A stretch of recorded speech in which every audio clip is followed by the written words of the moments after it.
जिसका बौद्धिक तरीके अलग अलग हो सकते हैं, लेकिन निचोड़ आप निकालोगे तो अस्तित्व पर ही, प्रकृति के ही लिए ही बात होगी सब में।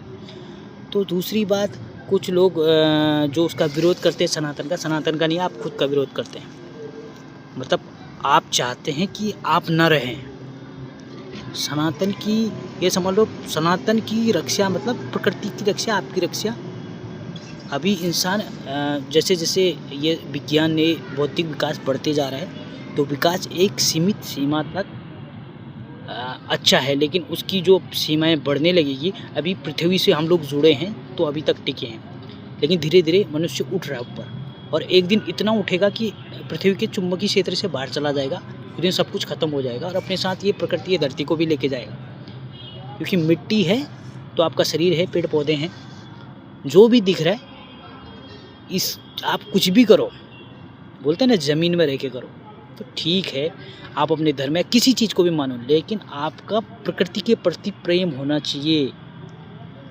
अब कुछ लोग बोलते भाई सूर्य को, ऐसे भी हमने लोगों को सुना है, भाई सूर्य को क्यों हाथ जोड़। अरे सनातन में तो समझ लो अपने माता पिता से लेकर हर एक चीज़, चींटी तक को भी, अगर चींटी अगर नीचे जा रही है कुछ पैरों के नीचे, तो उसको भी अस्तित्व का हिस्सा है। जितना हक आपका है उतना उसका भी है, उसको भी, उसके भी पैर छूने की बात की गई है। यहाँ पर अहंकार के लिए कोई जगह नहीं सनातन में। और जो सनातन को समझेगा, वो चाहे किसी भी धर्म का हो, जो प्रकृति का सम्मान करता है या प्रकृति की रक्षा के बारे में हमेशा तत्पर रहता है रक्षा के लिए, तो वह सनातनी है। चाहे वो किसी भी संगठन, किसी भी धर्म, तो एक ही है सनातन। जो भी निकला है उसके बाद मतलब तरीके अलग हो सकते हैं, लेकिन उद्देश्य सबका एक ही है। लेकिन ज़्यादातर लोगों की समझ में ये नहीं आता कि हमारा उद्देश्य क्या है। वो छोटी मोटी, ये बहुत मतलब ये समझ लो कि निम्न स्तर की बातें हैं, जिनके चक्कर में हम लोग इधर उधर आपस में मारामारी, और ये समझ लो जो भी एक दूसरे का विरोध करना, एक दूसरे को नीचा दिखाना कर रहे, ये हम दूर जा रहे हैं, अस्तित्व से दूर जाने वाले काम है।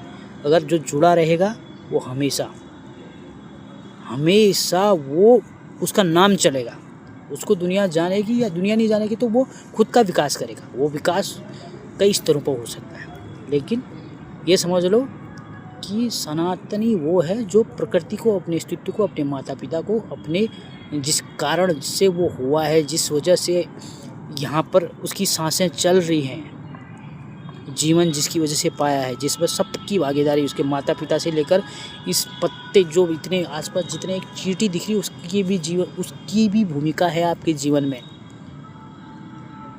बाकी मैं, आप मेरे विचारों से सहमत है तो ये मैं कहीं